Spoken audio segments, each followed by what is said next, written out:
But I wanted to work so hard for the people coming to England, and so we put 30 minutes in, from the time we went out to the time we came back. And I noticed, and this is one of the problems with today's guys, is they don't listen to the crowd. I listen to the crowd. That's the most important thing you can do.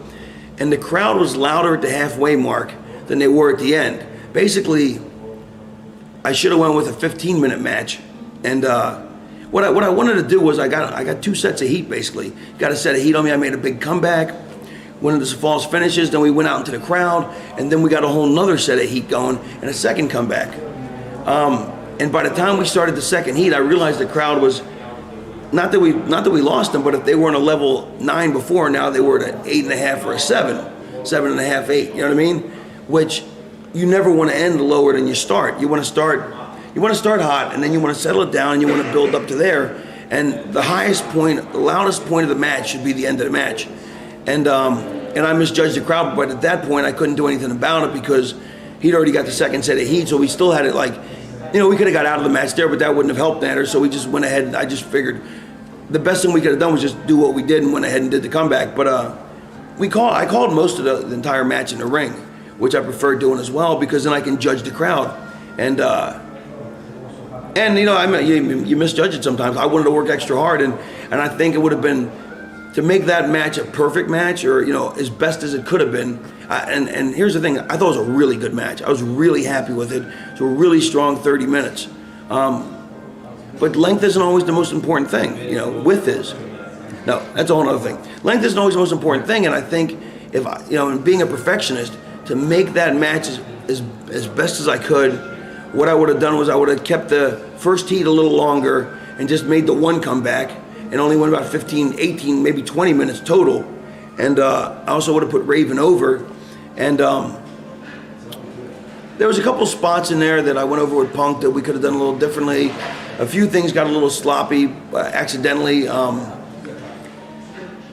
I thought overall, like, he did a really good job. Like one of the things I used to always have to remind him was, whenever you get the heat going, he's the heel. He gets a good set of heat on me.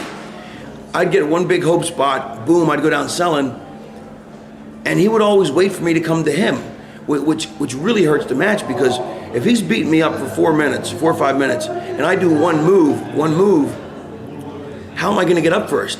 And Punk would say, but it was such a big move. I go, yeah, Punk, but cumulatively, you've beat me up for 4 or 5 minutes. So that's desperation. I got one move. All you took was one move in the last 5 minutes.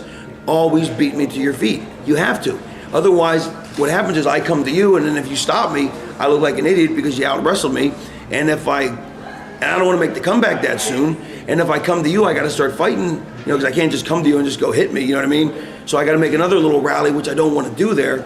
And it was like week after week, I was like, come on, Punk, you got to come to me first. And it finally sunk in, you know what I mean? He's a good student. I think the best student is AJ, because AJ, I'll tell him something one time, and the next match he'll do it, you know what I mean?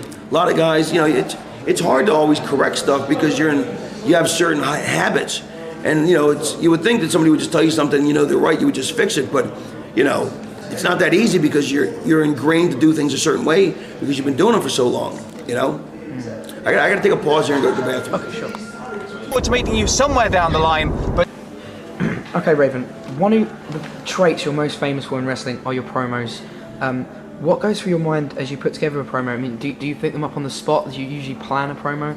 No, then nobody ever tells you what you're doing on the show till you get there. So, which people probably think, like, if they didn't know, they probably think, oh, like a week ahead they tell you. But the reason no one's ever told what they're doing coming up is because invariably guys are gonna have to put people over, do stuff they don't want to do.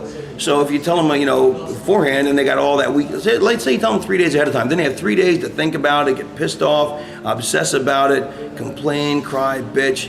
It doesn't do anybody any good. So the best thing you do is you don't tell anybody. When they get to the show, you let them find out, and you worry about it then.